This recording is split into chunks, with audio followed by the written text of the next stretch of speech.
Page transport dans ce journal. La coordination nationale des gares routières a initié une sensibilisation le samedi 24 décembre 2022 à Abidjan. Il s'agit d'une activité au cours de laquelle le président de la coordination a appelé les autorités ivoiriennes quant à l'ouverture des frontières terrestres ivoiriennes. Cette activité a également permis de remettre des cadeaux aux petits-enfants de la commune. Les détails avec Zénab Dosso et Doumbia Ayouba. C'est un cri de cœur envers les autorités ivoiriennes. La raison, 200 compagnies et 20 000 personnes au chômage suite à la fermeture des frontières terrestres en Côte d'Ivoire depuis le 20 mars 2020 pour cause de la pandémie à Covid-19. Une situation que déplorent les acteurs du secteur du transport routier après 2 ans et qui n'ont pas encore trouvé satisfaction malgré les revendications.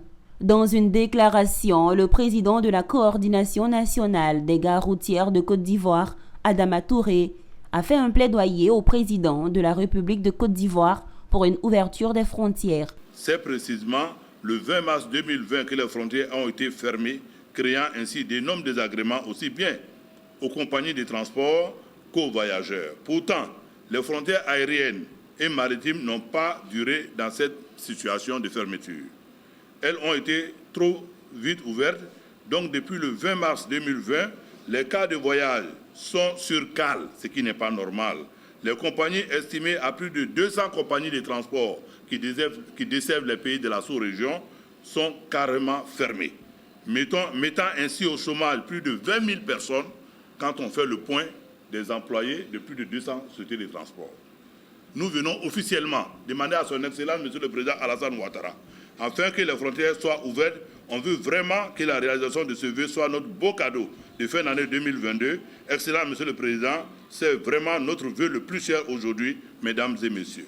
Adama Touré, qui a organisé un arbre de Noël au profit des enfants des conducteurs, rehaussé par la présence du député-maire de la commune d'Adjamé, ont offert des cadeaux aux enfants et appelé les chauffeurs à conduire de façon responsable. Nous avons donné les conseils d'usage à nos frères chauffeurs afin qu'ils puissent vraiment conduire en cette fin d'année le plus prudemment possible. Mise en place en 1995 à Adjamé, la coordination nationale des gares routières de Côte d'Ivoire s'active à donner une orientation moderne et modèle au transport privé terrestre, promouvoir le transport routier, former les propriétaires de véhicules et les conducteurs, fluidifier la circulation et garantir la vie sociale des acteurs.